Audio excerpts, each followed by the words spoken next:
Iran says it welcomes a decision by the United States to restore a so-called sanctions waiver, but says it doesn't go far enough. It comes as US negotiators return to Vienna for what's been dubbed a make-or-break session on reviving the nuclear deal, the JCPOA. Our Middle East correspondent Ariel Osseran has the story. After 8 stagnant rounds of talks in Vienna to revive the Iran nuclear deal, or JCPOA, the indirect negotiations appear to have reached a critical phase.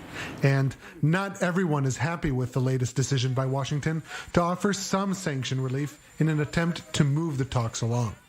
On Sunday, Israel's prime minister voiced Jerusalem's concerns over returning to the 2015 deal. Our position is known and clear. A deal with the apparent parameters would damage dealing with the nuclear program.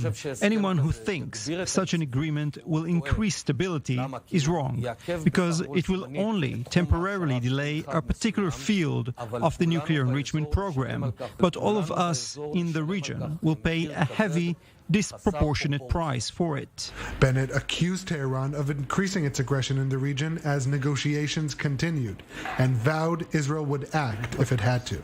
Israel will maintain freedom of action in any case, with or without an agreement. The Biden administration on Friday restored sanction waivers related to Iran's civilian nuclear activities, which the Trump administration rescinded in 2020. The waivers will allow foreign countries and companies to carry out non-proliferation work at Iranian nuclear sites, such as redesigning the Iraq heavy water reactor and modifying the fuel enrichment facility in Fordow. State Department spokesman Ned Price defended the move in a Saturday tweet, saying, "We did not provide sanctions relief for Iran and will not until or unless Tehran returns to its commitments under the JCPOA." Ned Price added, "We did precisely what the last administration did, permit our international partners to address growing nuclear non-proliferation and safety risks in Iran." According to U.S. officials, the waivers are critical technical steps to allow discussions to move forward. But Iran wants more. The Americans must show their goodwill in action. In our view, this means tangible things happening on the ground. Lifting part of the sanctions in a real and objective manner could be interpreted as the goodwill the Americans talk about, but this is not enough. Talks in the Austrian capital are expected to resume next week. And while the U.S. claims the latest waivers are not a concession, it's still far from Iran's maximalist position ahead of what could be a make-or-break session.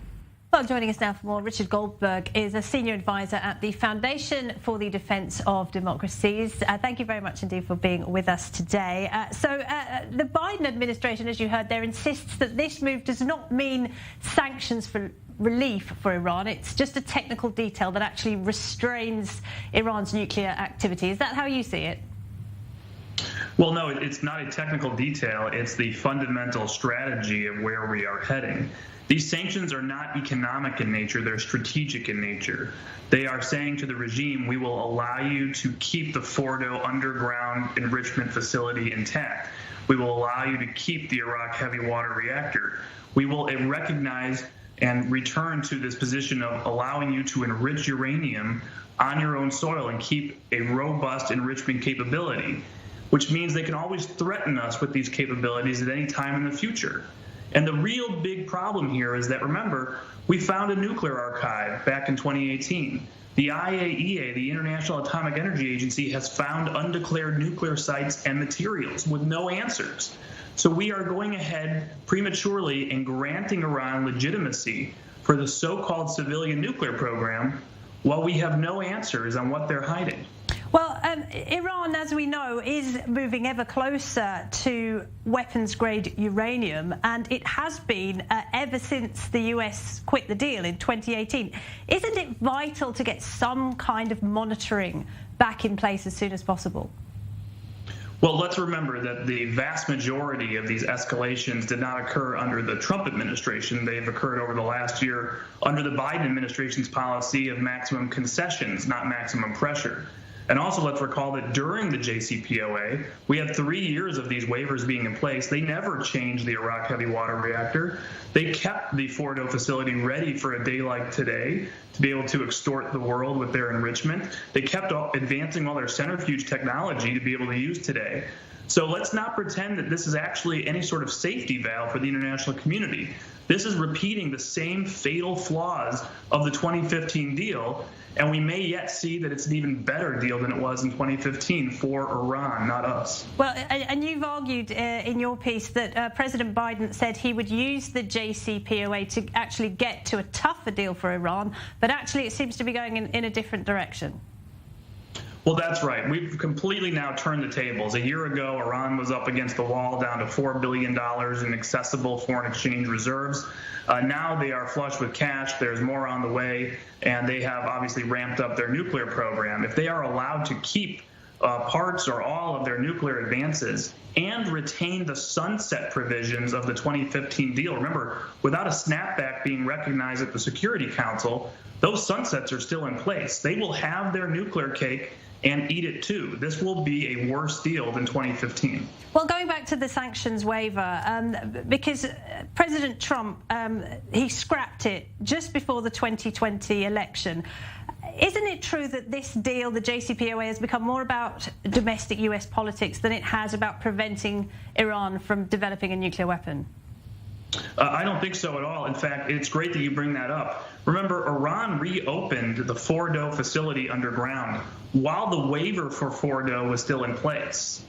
They had started exporting heavy water while the waiver for the Iraq heavy water reactors retrofitting was still in place. So again, these waivers are completely meaningless. This is about what U.S. policy is. This is whether or not we recognize Iran having an enrichment program and a growing nuclear program, while the UN can't tell us anything about secret sites and secret materials, and we have no explanation for the secret nuclear weapons archive. Well, listen, I speak to a lot of analysts in the UAE, and of course, the UAE was very much against the JCPOA in the first place when it was negotiated. Now, though, they are saying that the maximum pressure campaign on the regime just didn't work, and it was in place for several years. It didn't work, and people in Israel and people in the UAE are most at risk from an Iranian nuclear weapon. What do you say to that? Well, I feel for our friends and colleagues in Abu Dhabi who are at the will and whim of Washington under the Biden administration. They are under attack now more severely from the Houthis, the terrorist organization supplied and sponsored by Iran.